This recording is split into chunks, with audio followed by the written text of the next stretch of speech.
Savannah's a very beautiful city. It's famed for its squares and its architecture. If you come in late March or early April when the azaleas are in bloom, it's as pretty as any place in the world. No matter what the weather is like, if you're sitting in a square in Savannah, it's a beautiful day. I think the big thing here in Savannah is SCAD, Savannah School of Art and Design. They add so much to the fabric of Savannah. It's a young city in many ways and an established city in many ways. It is close to the Atlantic Ocean. You can be there in 20 minutes at the beach. There's so much going on in Savannah right now. It's amazing. There's sort of a renaissance. 10 years ago, Broughton Street just really was not a destination whatsoever, and now it's kind of the mecca for the city shopping.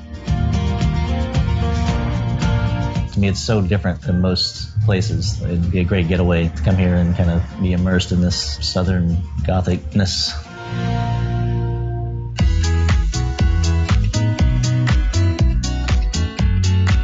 It was a project we started as a coffee shop that grew to a full-scale restaurant. A lot of the dishes here we do unique Australian twist to it. The smashed avocado. The smashed avocado is another popular dish. No one's really experienced, but in Australia it's quite commonplace.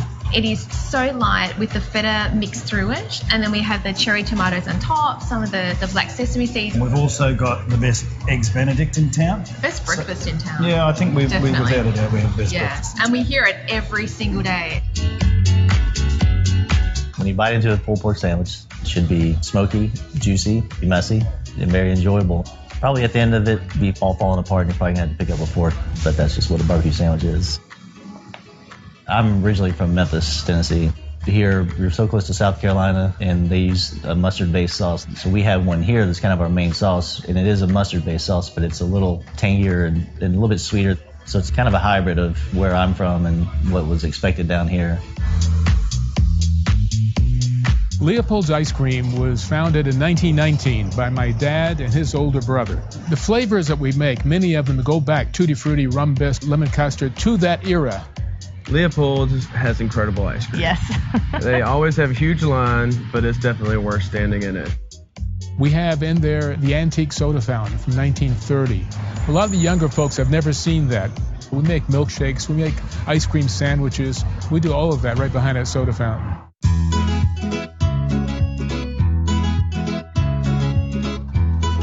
The shop is on probably the most visited corner in Savannah. So everybody who comes to Savannah passes my door. I would have to describe my placement of the furniture as being haphazard. There's so much stuff in here right now that we squeeze things in where we're able to.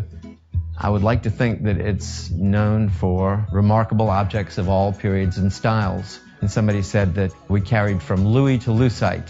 While I don't have any Lucite in the shop right now, I do have things that are extremely early, and I have things that were made in the middle of the 20th century. I really love the store because it's not just a retail store, it's actually an educator. You can come here and learn about honey, learn about honeybees, and you can also even taste a honey wine, which is mead, the oldest alcoholic beverage. Ted Dennard, who started and owns Savannah Bee Company, has amazing honey. Tupelo honey. It's actually the honey that's made from dominantly one flower nectar. So that Tupelo honey is only found here in South Georgia down to the northern Florida panhandle. So it's also indigenous to this region. Well, we're a full-service interior design firm and also retail furniture store. Of course, the whole revitalization and repurposing movement is in, and that's sort of our sweet spot. We take industrial pieces from airplane parts to some automobile pieces and take them and turn them into furnishings. Also, a lot of one-of-a-kind design pieces. This is something where local artisans have actually put their hands on it and put that sweat equity into it.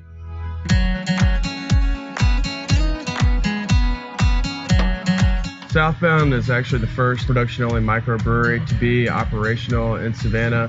One of the unique things about Savannah, there's a lot of live music here, and the theme of our brewery, everything that we have is related to some sort of musical reference, and it just kind of fits hand in hand with that. The wheat beer is fantastic. It's my go-to beer when I'm out here in Savannah. I want them to have the full brewery experience. You know, we'll basically take them from grain to glass as they're sitting there sampling the beers.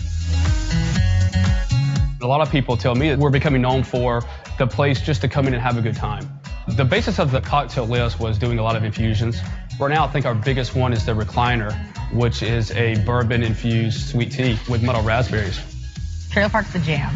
They actually have, Literally have peanut butter and jelly wings, right? Yeah, peanut butter and jelly wings. This menu has a lot of, say, carnival type of food or fair food, you could say.